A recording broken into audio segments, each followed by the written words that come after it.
이미선 헌법재판관의 임명을 반대해온 자유한국당이 지난 주말 서울 광화문 광장에서 정부 규탄 집회를 가졌습니다. 더불어민주당은 제1야당이 국회에 발목 잡기를 하고 있다며 강하게 비판했습니다.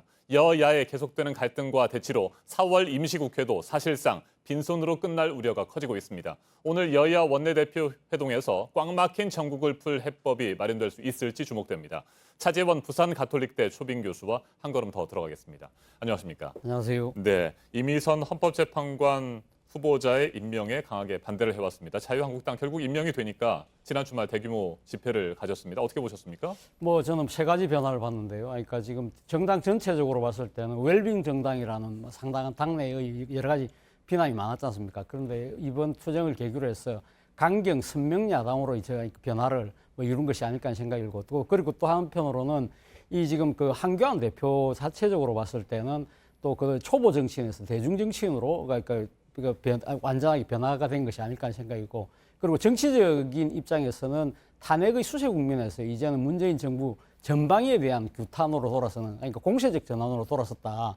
그러나 문제는 기승전 색깔론이라는 겁니다. 네. 이 부분도 생각해 볼 대목이 있는 것이 아닐까 하는 생각인데, 이 지금 그 좌파 독재, 또 나아가서는 또 한교안 대표가 문재인 대통령을 김정은 대변이라고 네. 이야기한 부분에 대해서는 청와대가 지금 공당의 그 대표의 발언으로서는 상당히 의심스럽다 할 정도로 상당히 강하게 반발하고 있는데, 이 부분에 대해서는 적지 않은 국민들도 우려의 시각을 갖고 있지 않을까 하는 생각이 듭니다. 네, 문재인 대통령은 김정은 대변인이다. 종북, 굴종 외교를 한다. 이런 표현을 써가면서 문재인 대통령을 황교안 대표가 강하게 비판을 했습니다. 말씀하신 대로 강한 야당 지도자의 이미지를 살리기 위한 것으로도 해석이 될 수 있겠습니다만, 최근에 5.18 망언 의원들에 대한 징계도 솜방망이 처벌로 끝났고요. 네. 여러 가지 상황에서 너무 지나친 것 아니냐. 문재인 대통령에 대한 공격이 이런 지적들이 있습니다.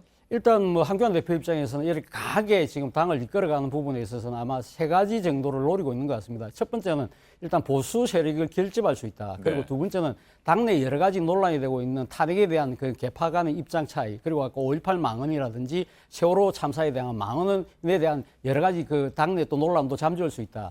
그리고 세 번째는 무엇보다도 지금 그 자신이 지금 차기 그 대선 주자 지금 여론조사에서 보수 진영이 1위를 달리고 있는데, 이 부분에 있어서 사실 그 1인자의 자리를 확실히 굳힐 수 있다. 그렇기 때문에 문재인 대통령과 1대1 구도로 만들 수 있다는 생각이 강하게 작용하고 있는 것 같습니다만, 그러나 여기에 대해서는 그러니까 빛이 있으면 그림자도 있는 법인 것이죠. 무엇보다도 지금 당을 강경하게 우파로 급선회 함으로써 상당히 어떻게 보면 중도 외연 확장에 상당한 걸림돌이 될 수 있다는 부분이고요. 그리고 또 당내 여러 가지 문제들을 지금 무조건 덮고 가는 식으로 했다가는 나중에 더 큰 화근을 만들 수 있다. 그리고 무엇보다도 앞서 말씀하신 것처럼 황교안 대표 자체가 너무 지나친 색깔론을 몰고 가고 있는 부분에 대해서는 상당히 우려 목소리가 큽니다. 무엇보다도 이 지금 문재인 정부를 좌파 독재라고 규정을 할 경우에는 그럼 거기에 대한 대안과 대책은 무엇이냐? 그것은 전면적인 반대고 타도밖에 없지 않습니까? 그렇다고 한다면 스스로의 정치적 입지를 좁힐 수밖에 없고,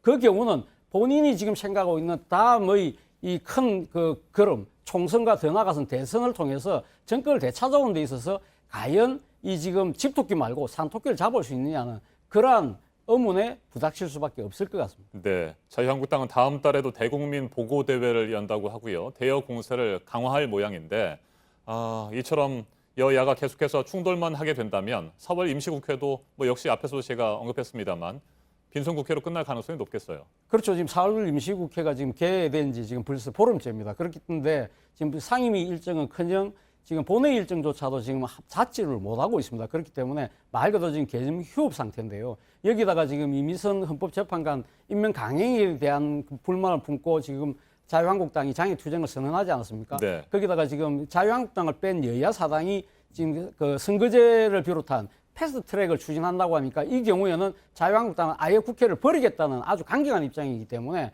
상당히 국회의 파행은 좀 장기화될 가능성이 높다. 물론 이 지금 국회가 식물국회로 전락한 데 대해서는 국정 운영을 책임진 여당의 책임도 분명히 있습니다만은, 그러나 어쨌든 지금 여야가 극한 정쟁을 벌임으로써 지금 시급한 민생 현안 자체가 처리가 미뤄지고 있다. 네. 결국 피해는 국민에게 온다는 이 부분을 여야 모두가 좀 깊숙하게 좀 각인할 필요가 있지 않을까 하는 생각이 듭니다. 네, 자유한국당을 제외한 여야 4당, 선거제 개편, 그리고 고위공직자 비리 수사처, 이 두 개의 그 현안에 대한 패스트 트랙과 관련해서 협의를 진행 중이잖아요. 뭐 예. 최종 협의안을 이번 주 안에 만들어낸다 뭐 이런 목표도 있습니다만 여야 사당의 의견이 다 일치되는 건 아니잖아요. 바른미래당 안에서도 지금 요즘에 갈등이 심해지고 패스트 트랙에 대한 이견도 나오고 있는 상황인데 이건 어떻게 전망하십니까? 그러니까 패스트 트랙이라고 하면 상당히 빨리 좀 진행되는 네. 건데 지금 현재 진행되는 걸 보고 있으면 슬로우 트랙이에요. 그러니까요. 말 그대로 지금 안 되는 이유 중에 하나가 지금 그러니까 자유한국당의 여야 사당의 단일화는 자체를 만들어내기가 쉽지 않다는 겁니다. 그 중에서도 앞서 말씀하신 것처럼 가장 큰 문제는 바른미래당, 게스팅 보트권을 쥐고 있는 바른미래당의 문제인데요. 바른미래당의 지금 유승민 의원을 비롯한 이 지금 바른정당계 출신들 같은 경우는 지금 연동형 비례대표제를 그 중심으로 하는 선거제안을 패스트트랙으로 올린 거에서 근본적으로 반대를 하고 있고요. 네. 그리고 또 국민의당계 출신 의원들 중에서도 상당수가 지금 이 공수처 문제와 관련해서 지금 공수처와 기소권과 수사권을 분리하는 문제에 대해서 강하게 이야기하고 있는데 이 부분에 대해서 민주당과의 지금 합의가 완전히 이루어지지 않고 있습니다. 그렇기 때문에 아마 빠르면 21일, 아마 늦어도 22일까지는 여야 사당의 원내대표가 아마 합의안을 만들 가능성은 높아 보입니다. 그렇지만 최종적으로 이 원내 지도부가 만드는 합의안을 바른미래당 의원총회에서 추인할 수 있을지 네. 그 여부가 상당히 관건이 되지 않을까 생각이 듭니다. 네. 그렇게 예상이 되는 이유는 또 바른미래당 지도부의 총사퇴를 요구하고 있는 의원들이 많이 있는 상태이기 때문에 그렇지 않습니까? 그 네. 보궐선거 참패에 대한 책임을 지고 손학규 대표를 비롯한 지도부가 총사퇴하라고 요구를 하고 있는 상황이고요. 또 유승민 전 대표, 안철수 전 대표가 전면에 나서야 한다. 뭐 네. 이런 주장을 펴기도 하는데 바른미래당 앞으로 어떻게 될 것으로 전망하십니까? 일단 뭐 지금 심리적 분당 상태를 넘어서 이제 사실상 현실적 분당 상태로 지금 진행되는 건 시간 문제가 아닐까라는 것이 다수의 관측인데요. 네. 이와 관련해서 지금 당내 최대 주주라고 할 수 있는 그 안철수 전 대표 그리고 유승민 의원이 어떻게 보면 두 사람이 지금 다 정치 일면에 다시 돌아와서 지금 두 사람이 연대해서 공동 비상 체제로 네. 비상 대책위 체제로 가자는 목소리가 나오고 있습니다. 지금 소식이 들리는 바에 의하면 안철수 전 대표가 독일에 있지만 독일 세미나에서 아주 늦은 것은 없다. 그리고 자신은 절대 좌절하지 않겠다는 이야기를 했다고 하고 그리고 또 유승민 의원은 19일 날 인터뷰에서 중도 보수 정당으로서 다시 지금 태어나기 위해서 다시 새 출발을 할 수 있겠다는 이야기를 했습니다. 그렇기 때문에 두 사람이 지금 곧 돌아오는 것이 아닐까라는 지금 전망도 있습니다만 네. 그러나 당장은 두 사람이 지금 시간을 좀 더 지켜보고 있는 것 같습니다. 그렇기 때문에 지금 당을 수습할 수 있는 시간 자체, 골든타임은 점점점 소멸되고 있는 것이 아닐까라는 지적이 커지고 있습니다. 네. 더불어민주당은 5월 8일에 원내대표 경선을 치르게 됩니다. 지금으로서는 3파전이 예상된다고 하는데 이건 어떻게 전망하세요? 일단 어제 이인영 의원이 출마 선언을 하지 않았습니까? 그러니까 이인영 의원은 당내 범주류로 속하고 있지만 친문계하고는 약간 결을 좀 달리하고 있거든요. 네. 그렇기 때문에 여기에 대해서 지금 그 친문 직계라고 할 수 있는 김태년 전 정책위 의장이 아마 그 출사표를 던질 거로 알려지고 있습니다. 그리고 또 당내 비주류라고 할 수 있는 이 노웅래 의원도 지금 여기 가세를 한다고 그래요. 그렇다고 한다면 당내 지금 3축을 형성하고 있는 각 축의 대표격이 다 지금 원내대표에 뛰어드는 결과가 된다. 그렇다고 한다면 과연 누가 당선될 것이냐. 사실 이번에 당선되는 원내대표가 내년 총선에 상당히 영향력을 미치고 있기 때문에 향후 당내 세력 분포에 가장 큰 키를 질 수 있다는 측면에서 상당히 네. 주목이 되는데요. 지금 이인영 의원 같은 경우는 이 당내 86 그룹, 소위 말하는 당내 운동권 출신 그룹들은 지지를 받는 측면이 있지만 그러나 친문계로부터 조금 좀 견제를 받고 있는 측면이 있는 것이고 김태년 의원 같은 경우는 친문계로부터 상당히 전폭적인 지지를 받을 수 있지만 김태년 의원이 됐을 때 친문 독식에 대한 우려가 있다는 것이고 그리고 지금 노웅래 의원 같은 경우는 비주류로서 친화력이 탁월하지만 당내의 조직적인 지금 지원세를 받기가 어렵지 않느냐 뭐 그런 여러 가지 그러니까 긍정적인 요소와 부정적인 전망이 같이 세 명 다 맞물려 있기 때문에 결국은 투표함을 열어봐야 결과를 알 수 있지 않을까 하는 생각이 듭니다. 네, 한 가지만 더 살펴보죠. 오늘 문희상 국회의장과 여야 원내대표들이 만나잖아요. 예.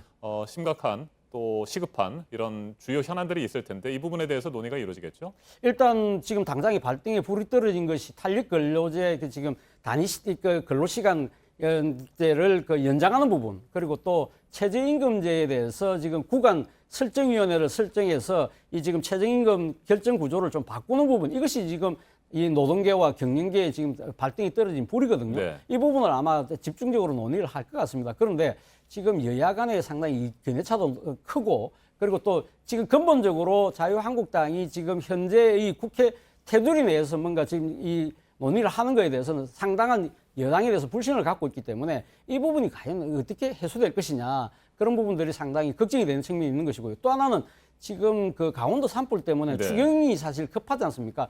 그렇기 때문에 이런 이 아마 이 서민들과 직결된 문제에 대해서는 이 지금 여야가 지금 당락을 내려놓고 의견을 모을 수 있지 않을까 하는 조심스러운 낙관도 좀 나오고 있는 상황인 것 같습니다. 네, 여야가 힘을 합해서 주요 현안들을 해결하고 처리하기보다는 당내 또 각 당끼리 싸움에만 집중하고 있는 것 같아서 정말 여러 가지로 걱정이 됩니다.